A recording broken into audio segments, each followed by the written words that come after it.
여러분 반갑습니다. 트룸의 카도입니다. 오늘 해볼 얘기는요, 바로 뛰어났어요. 위믹스에 대해서 좀 얘기를 하려고 해요. 위믹스 때문에 최근에 위메이드 관련주들이 조금 주가가 반등하고 있어요. 위메이드 맥스 같은 경우에도 그렇고, 위메이드 같은 경우에도 그렇고, 이 고점을 만들고 크게 빠졌던 부분 때문에 사실 위메이드 주가도 부진했거든요. 근데 조금 반등하고 있습니다. 요게 왜 그러냐. 자, 일단 우리가 비트코인을 비롯한 이런 코인 종류에 대해서 조금 이해를 할 필요가 있어요. 일단 우리가 소위 말하는 이더리움, 클레이튼 요런 걸 기반으로 하는 코인들, 얘네들은 우리가 소위 플랫폼 코인이라고 합니다. 왜 얘네가 플랫폼 코인이냐? 얘네를 기반으로 이 위에 어떤 계약을 한다거나 어떤 게임을 한다거나 이런 식으로 이 판 위에서 무언가를 만들 수 있어요. 그래서 얘네를 우리가 소위 플랫폼 코인이라고 부릅니다. 그러면 이 위에서 게임을 만들던 뭘 해가지고 어떤 위믹스 같은 코인을 만들 수 있겠죠. 다른 코인도 만들 수 있을 거고요. 자, 그래서 이렇게 열심히 코인을 만들었습니다. 그런데 어느 시점부터 이 플랫폼에 대한 신뢰가 떨어집니다. 왜? 이 플랫폼은요, 내게 아니잖아.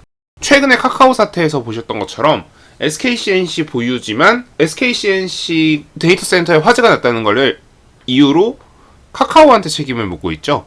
사실 카카오 책임이 맞아요. 그런데 어쨌든 사실 그 소유는 SKCNC 거거든요. 그래서 얘네들이 나 독립할래, 일정 규모가 넘어가면요, 얘네가 독립을 합니다. 그래서 독립을 선언하는 것을 우리가 메인넷이라는 이름으로 부르고 있고요. 그래서 메인넷이 만들어졌다라는 것은 자기네들이 어느 정도 그 생태계를 유지할 수 있는 파워를 구축했다라는 뜻이에요. 자, 그래서 이 메인넷을 만들겠다라고 한 것 때문에, 메인넷을 만들겠다고 하고 이제 메인넷이 곧 출범할 것이기 때문에 최근에 이 위믹스가 오른 겁니다. 자, 그런데 한 가지 좀 의문이 들어요. 뭐가 의문이냐? 이 위믹스가 진짜 그러면 그 생태계를 지금 유지할 수 있는지랑, 위믹스가 클레이튼 생태계에 있었단 말이죠. 이 생태계에서 어떤 영향을 끼치고 있었느냐에 대한 의문이 들기 시작해요. 자, 그리고 이 의문에 대해서 최근에 지갑을 추적하고 계시는 분들이 굉장히 많아졌어요. 자, 그런데 지갑을 추적하다 보니까 재밌는 현상이 일어났는데, 위믹스가 클레이튼 계열의 아주 메인이 되는 코인 중에 하나예요. 그러다 보니까 얘들이, 이 위믹스라는 애들이 어떤 클레이튼 관련 코인들을 쉽게 빌려오거나 할 수가 있어요. 왜? 얘네가 클레이튼의 가장 메인이 되는 코인이기 때문에. 자, 그러다 보니까 지금 현재 상황이 어떻게 되고 있냐면, 위메이드 재단 소유로 추정되는 3개의 지갑 중에 하나에서는 계속 코인을 빌려주고 있는 일이 일어나고 있고요. 관련돼서 그걸 계속 매도해서 현금화시키고 있다는 주장이 지속적으로 제기가 되고 있어요. 그런데 물론 이거는 우리가 한 가지 좀 생각을 하셔야 되는 건, 이 코인이랑 실제로 이 지갑이랑 매칭은 되는 게 없어요. 왜? 본인들이 밝힌 적이 없기 때문에. 그런데 이런 의문점이 있다는 것 자체만으로도 이 위메이드라는 주가에는 약간 악재로 작용할 가능성이 있습니다. 자, 그러면 정리를 해보겠습니다. 일단 이 클레이튼이라는 생태계 위에 있던 위믹스라는 코인이 자기 자체만으로 운영이 가능하다라는 이유로 독립을 선언하였고, 독립을 선언하고 나서 이 클레이튼 생태계 위에서 위믹스가 어떤 액션을 취하고 있었느냐 보니까 좀 부정적인 액션을 취한 게 있지 않냐라는 의심을 받고 있다는 뜻이에요. 자, 그러면 우리가 양쪽 생각을 모두 한번 받아들여서 진짜 부정적인 액션을 취했느냐, 그리고 부정적인 액션을 취해서 그러면 그걸로 위메이드가 손해볼 것은 무엇이냐, 요걸 좀 생각을 해볼게요.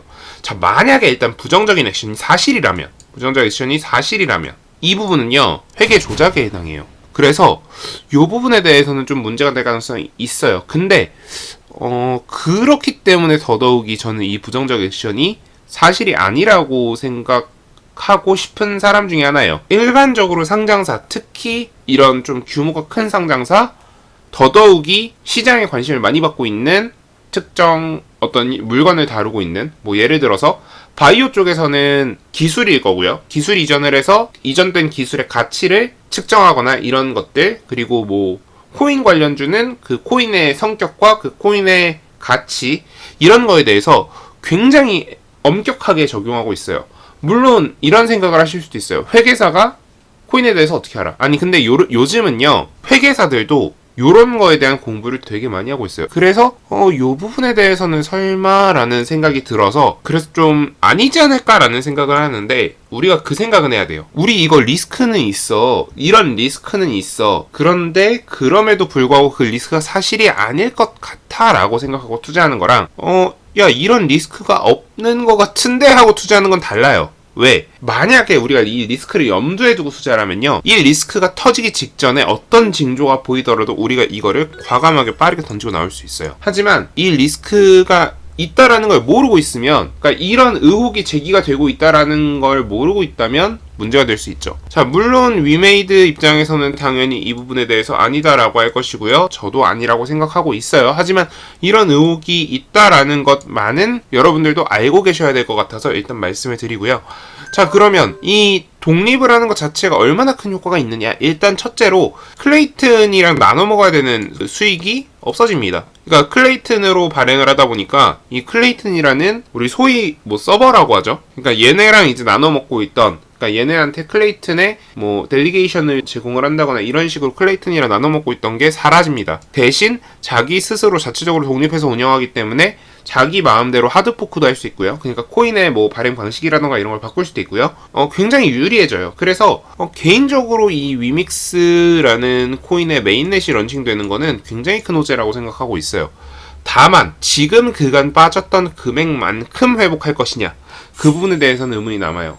자, 일단 크게 두 가지 이유인데요. 첫 번째로 이런 리스크가 있다는 거예요. 그러니까 사실 이 리스크에 대한 근거를 굉장히 많은 분들이 지갑 주소와 그리고 지갑 주소에서 발행되고 있는 코인, 그리고 그 코인의 사후 액션들, 뭐 매도가 되고 있다거나 어떤 지갑으로 이동이 되고 있다거나 그런 사후 액션들을 가지고 잘 짜여진 추리소설처럼 서술을 해놨어요. 그래서 그 추리소설이, 그러니까 우리가 추리를 해보고 나면은 그 추리가 진짜 사실일 수도 있고 틀릴 수도 있잖아요.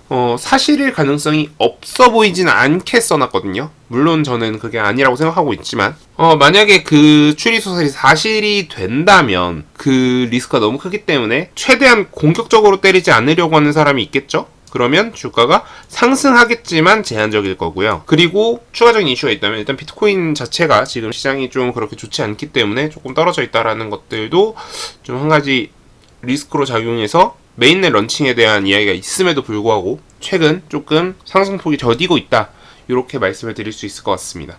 그래서 뭐 위메이드에 대한 의혹 한 가지를 좀 설명을 드렸고, 그리고 저는 그게 사실이 아니다라고 좀 얘기를 드리고 싶다, 이렇게 말씀을 드리면서 오늘 영상 마무리하겠습니다. 하지만 만약에 그 잘 짜여진 소설 같았던 추리가 만약에 사실로 판명이 된다면, 제가 보기에 사실일 것 같은 걸로 바뀌었다면 여러분들한테 가장 빠르게 제가 설명을 드리도록 하겠습니다.